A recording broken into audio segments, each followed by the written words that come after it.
If you've got a power station and you're using an external battery to extend the life of that power station through the solar input port, you may have been wondering, and several have asked, can you just connect a battery charger for that battery up to the power station's inverter and charge the battery that way? Well, of course, without some kind of power input to the power station, you're just transferring power from one to the other. But if you've got solar connected and there's enough of it or very close to it, would that work? And always in the past, I've said, well, it's not a very efficient way to charge up that battery because technically it's not. But I got to thinking, does that really matter? So I decided to go ahead and conduct an experiment. And what I'm going to do is I'm going to take my Aferiy P280, an XZNY 25.6 volt lithium iron phosphate battery, and I'll connect those up together. And then I will take my ceramic heater, plug that into the inverter, turn the inverter on, and run the ceramic heater at its lower setting, which will only put out about 850 watts. And we'll see how well it does. So let's go out, drain that battery down, and then we'll change how we have it set up so that we can try to charge that battery back up. So let's go out and take care of that.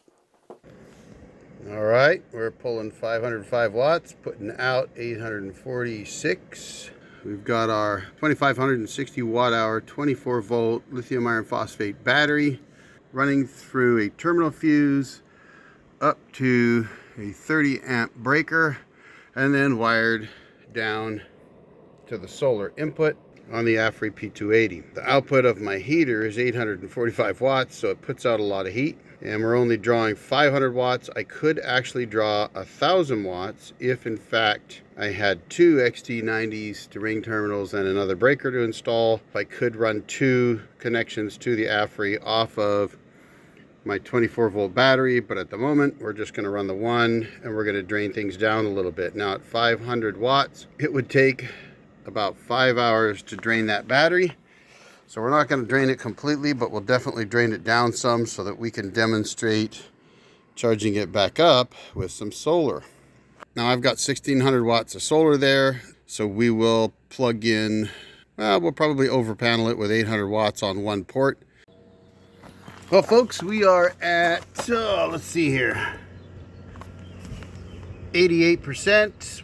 We're getting about 520 watts from the battery and we're putting out about 835 watts to my little heater here. So we're 26 volts on the battery.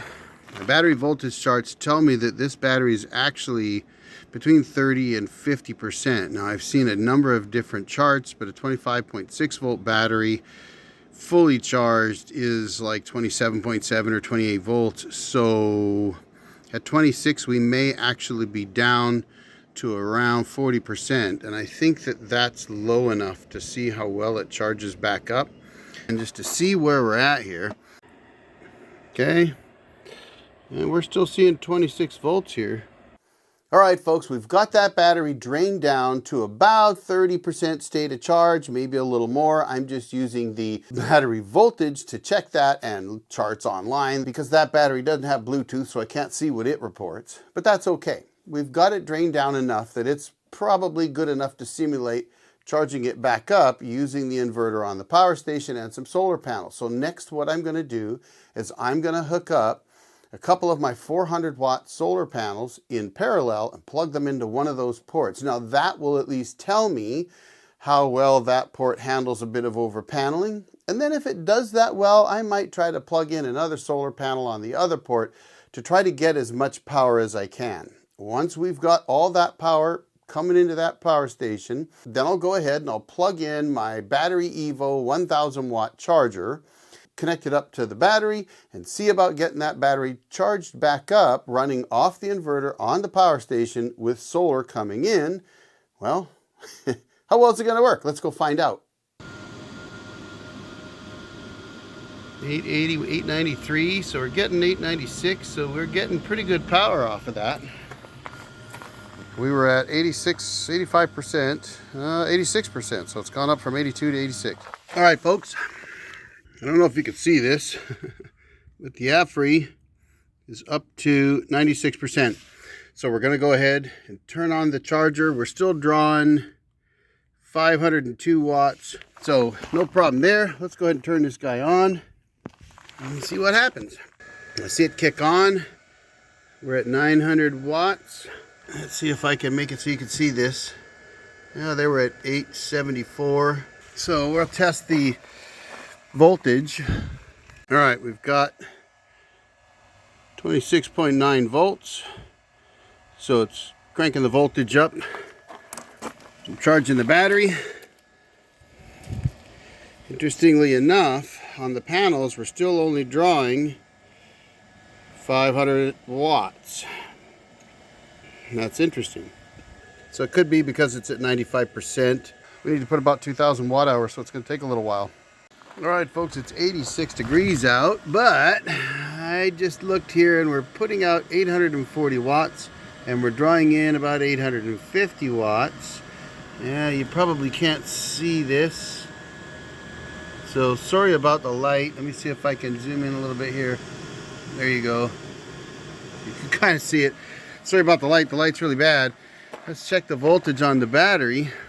We're actually drawing more power than required. I've got 27.3 volts on the battery, so the battery is definitely getting charged. And like I said, we're providing 840 watts. We're drawing around 840 watts as well. The Afery's dropped to 87%. Very hot out, so things are getting warmed up and the fans are running pretty hard. I do have a bunch of pollen on those panels, so they're not doing great, but you know, we're doing okay. Due to how hot it is outside, I've moved the system into my shop. I thought it would be better to bring it in here, so I can't show you what it's doing right now, but I decided to let it be able to run a little cooler. See how that does. Well, there you have it, folks. I have to say, after telling a lot of people that it's an inefficient way to charge up your battery, that is, using a battery charger connected to the inverter on your power station while running solar power, and technically it is inefficient, that inefficiency isn't really an issue. In fact, what I found was that despite depleting the battery to approximately 70% depth of discharge or 30% state of charge, reading 25.89 volts, well, it didn't take long to charge it back up. Now, I was hitting it with about 850 watts, so a couple hours is 1,700 watt hours, plus or minus.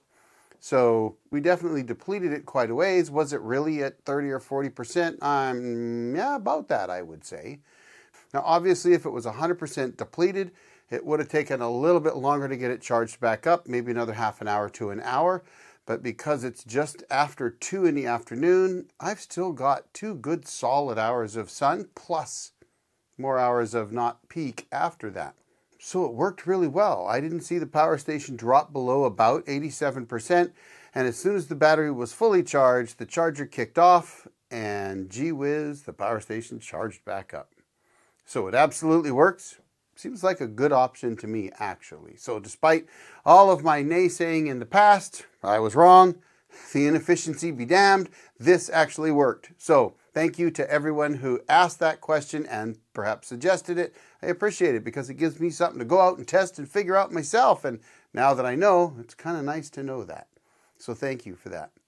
Meanwhile, I'm going to throw another video right over here for you to check out. Thanks for watching, folks. And thank you to all my members. You guys rock. Y'all have a great day. The old Jarhead out.